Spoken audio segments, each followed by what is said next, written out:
What's your best idiot neighbor story? So I had a problem with the neighbor who drove over my lawn with his ATVs and damaged the grass. He said he'd pay for the damage, but that never happened and he kept doing it.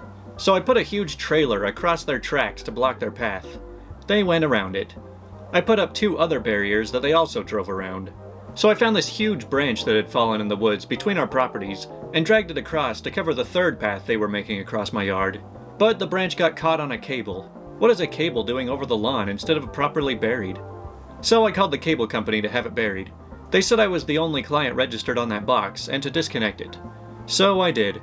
After the weekend, my neighbor came by going crazy at me for disconnecting his cable. He yelled that he was going to call the cops on me. So I left. I got a call from the cops. The cops asked if I disconnected the cable because of the ATV issue.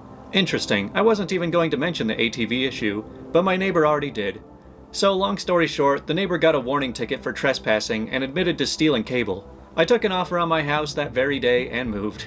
You know, this sounds very much like it would be in a rural kind of neighborhood. I can't really imagine something like this going down in suburbs, which just goes to show that even if your neighbors are really far away, they can still cause problems.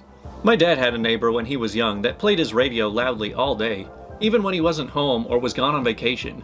Every time he left the house and his radio was still on, my dad would go and trip the circuit breaker to his condo. One day, he sees my dad, who is an electrical engineer, and asked him why his breaker kept tripping. Was it faulty wiring? No, my dad explained. The loud radio was probably just putting too much strain on the circuit when left on all the time. My dad suggested he should try turning it down or off when he wasn't home, and see if that fixed it.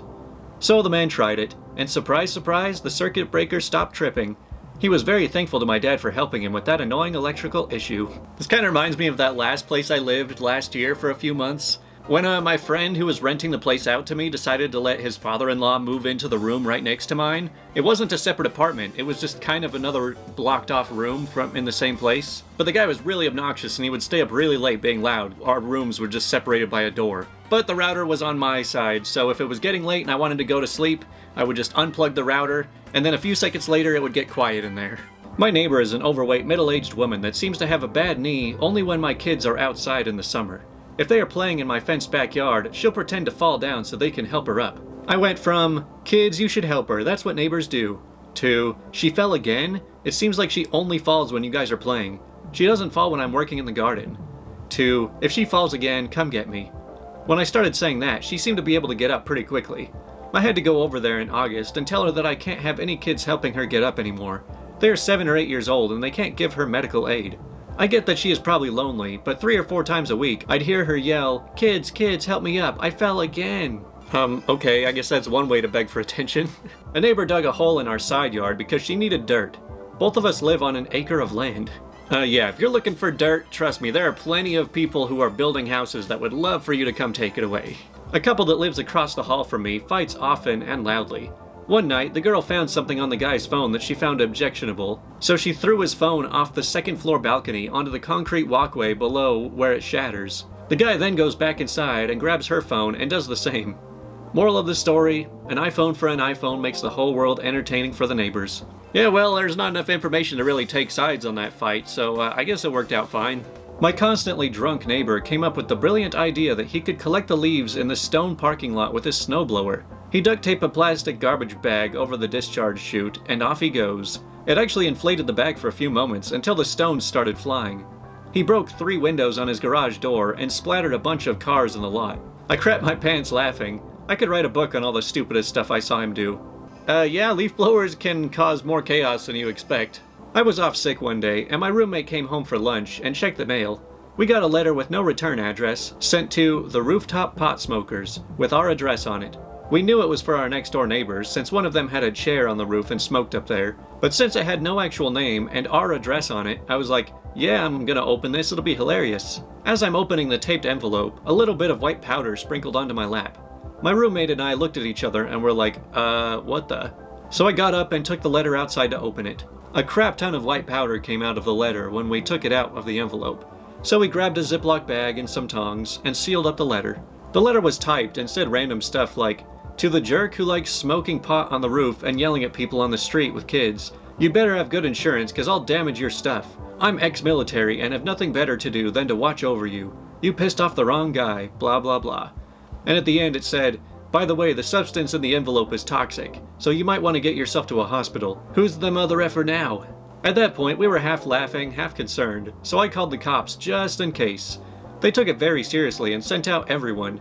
Cops, paramedics, fire trucks, RCMP, and the tactical unit. The street was closed off, we were quarantined to our garage, and every neighbor who was home at the time came out to take a look. Everyone was told to go back inside and stay put. The tactical team got suited up in hazmat suits and went in our house to test the letter/envelope. We were in the garage for almost 3 hours. The tactical guys came back out and said the substance was found to be non-toxic, but they still had to do some more tests to figure out exactly what it was. At that point, we were taken into the ambulance for a look over and then back to the garage.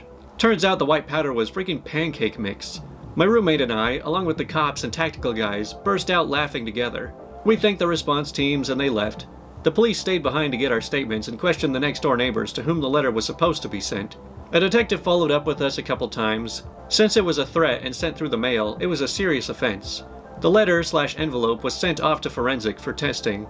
Unfortunately, nothing was found and the case was closed. The people in that house caused some crap the entire time they lived there. Noise complaints, trash left everywhere outside. But this incident really takes the cake. Luckily, they have all since moved out.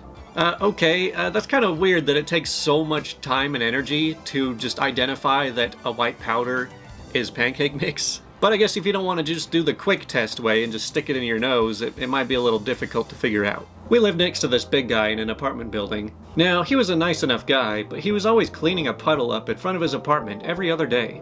We'd always ask him if everything was alright, and he would talk some incoherent crap about how he hates management. So, out of curiosity, I asked management when I happened to be in the rental office, and the lady rolls her eyes and said, "That idiot fills up his tub to the brim and then sits in the tub. The water, of course, floods his entire apartment and comes out into the hallway, and the idiot has the balls to blame us somehow."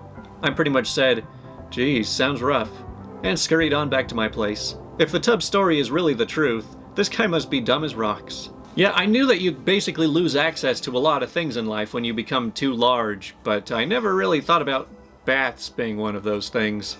I watched my across-the-street neighbor cut his 3/4-acre lawn entirely with an electric weed whacker because he didn't have time to drive a mile to get gas for his lawnmower.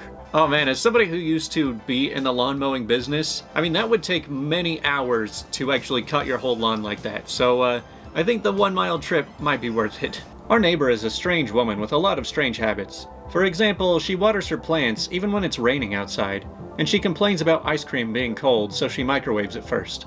I mean, I don't know about watering stuff in the rain, but I can get behind microwaving ice cream when it's just like a block of ice. It's better when it's a little bit softer. I was an idiot neighbor, or a crazy one.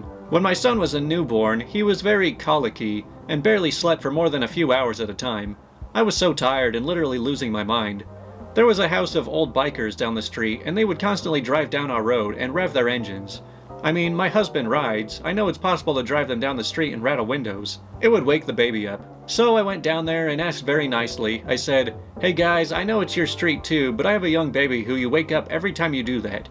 Can you guys just not rev your engines on the street?" They seemed super cool about it, and I was so thankful. But it made it worse, not better. Now it was like a game to really rev when they went by my house. It became like the telltale heart and started to drive me mad. Every time I heard it, I became one step closer to buying a machine gun and mowing them down. I became completely irrational one day and stormed down the street. I burst into their backyard where they were hanging and yelled at them like a crazy person. Threatened to kick their butts, call the cops, slash their tires, whatever it took for them to stop revving their engines. They finally stopped, but I'm still embarrassed by how crazy I acted. Sleep deprivation is a heck of a drug. It's kind of interesting that it's almost like this is a Karen story, but from the Karen's perspective, so maybe it's best to not just judge everyone immediately that you hear about. Our neighbors have a second kitchen in the basement that they use for everything, so the actual kitchen won't look used or dirty. Yeah, because what would all our friends and family think if they came over and they saw us using our kitchen? We'd be the laughing stock of the city. A neighbor messed up when building a home and put his entire home well within my property, which is a large piece of land with 2 huge clearings connected to 2 roads but separated by a large isthmus of trees. I didn't notice because I had taken an 8-month vacation right after he started building, so I got a real estate lawyer and surveyors to come confirm it was on my property. I was going to sell him that clearing for a good price until I went to talk to him, and he was the biggest jerk I had ever met. He essentially told me that he is going to sue me for leading him on. despite the fact that I did not know him, nor have I met him before that day. His wife flipped off my girlfriend and I as we were pulling out of their driveway. 4 months later, I file a lawsuit saying he must destroy the property or turn it over to me immediately. It would have cost him more to demolish it and return the site to original condition, so he signed the house over to me. He was still out for construction costs. I was living in a single wide with my girlfriend. Then I had a brand new 2,600 square foot house with all the hookups for water, electric, and cable for free. I got the land for next to nothing, sold it for almost 50 times the value. Well, I mean, you said the guy was a jerk, but I mean, he did just kind of come and build you a new house. When I was a kid, we had this guy living next door who seemed like a nice guy. This was in the mid-90s, and he had a neon business, so he was doing pretty well for himself. Then he got together with a crackhead, and his house slowly started going to crap. Literally. At one point, his septic system went up, and since they were smoking every dime he made, he decided that he was just going to make a cesspit. We live on the East Coast in the Mid-Atlantic. It gets hot and humid come July. Thanks to this guy, our entire neighborhood smelled like a spada pot at Midsummer Festival for about 3 months. Fast forward to January, nice and snowy. We come home to our house being broken into. Computer is gone, TV is gone, bunch of movies and meds are gone. Cops show up and they start dusting and looking around. They go outside, and lo and behold, there are tracks going from our side door back to the neighbor's house.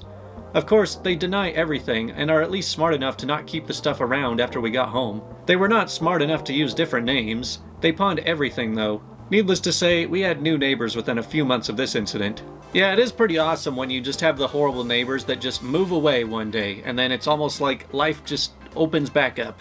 I grew up on a small farm with cows, turkeys, etc. Across the street was a small produce farm. When I was 6 or so, we got a new neighbor. He had been a corporate lawyer in New York City, and then woke up one day and said, "I really hate my job. I'm gonna buy a farm and raise exotic animals." This guy didn't know much, but he had a dream and he wasn't going to give up. He and his wife were both city folk, born and raised in New York City. They moved in during the winter and asked my dad a lot of questions about pens, fences, vets, the works. Spring comes and I was awakened by the frantic knocking on the door one fine morning. It's the wife, Jen, panicking because it smells like poop. Is there a problem with the sewer? Who do we call?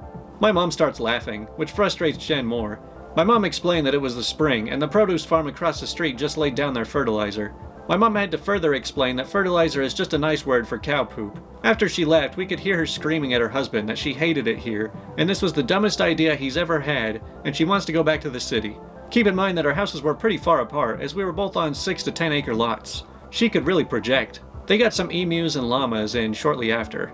This is like 1990. Most people had never heard of an emu at this point. My father is suitably impressed with the livestock, less so with the fencing Arthur chose. It was wire fencing with pretty large holes in it, large enough for both the llamas and the emus to stick their heads through, and then they'd decide they were thirsty, so they'd snake their heads back through a lower hole and get stuck that way. Arthur would then come running to our house for help getting his animals unstuck before they drowned in the water troughs. This happened at least once a month for over 10 years. Arthur never changed the fencing, despite my dad asking him why he wouldn't change the fencing, or at least move the troughs into the center of the pens. They've since moved, but I'll never forget the zaniness of running emus and llamas, fantastical escaping pygmy goats, or Jen freaking out because it smelled like poop. I can already hear all of the rural farm people yelling, "Stay out of our neighborhood, city people." Our neighbor homeschooled his kids and would always brag about how his children were geniuses with perfect scores on all the standardized tests. Sure, they got a 1600 on the SAT, but he would never let them play with us unwashed masses. 20 years later, his kids are still living at home, and all of them lack social skills to make connections and get a job. Book smarts will only get you so far. Yeah, I don't really understand why stuff like this is so common. Like, sure, you can try to shelter them and keep them out of trouble, but it's always going to come back and bite you eventually. So back in high school, one of our neighbors moved away, and their house sold to this older woman and her mostly grown sons. She was a strange one. She cut down every tree on her property because of the bad spirits in them. The sons seemed to be popular, having people drop by at all hours. All was relatively quiet until one day, when I was home alone, there was a knock on the door. 2 gentlemen in very nice black suits and dark ties then identified themselves as FBI and asked me if we were ever approached by the crazy lady or her sons to buy anything. I basically replied that they are crazy and we don't talk to them, and they don't talk to us. They hand me their business card, then proceed on to the next house. I look out the window and I see 5 blue Ford Tauruses, 3 red Ford Astro vans, and 1 Viacom truck that was being loaded with box after box from the neighbor's garage. Turns out the Sons were making those special cable boxes that got you all of the channels for free. After this, it was only the strange lady left in that house. I don't think I've ever heard of cable box hacking or scamming or whatever that is going on, but it seems kind of weird that the FBI would need to be the responders to that. During Hurricane Sandy, my street was without power, heat, or hot water for 14 days. It was unbearably cold in the house, and at night we would see our breaths because it would get down in the 20s and 30s.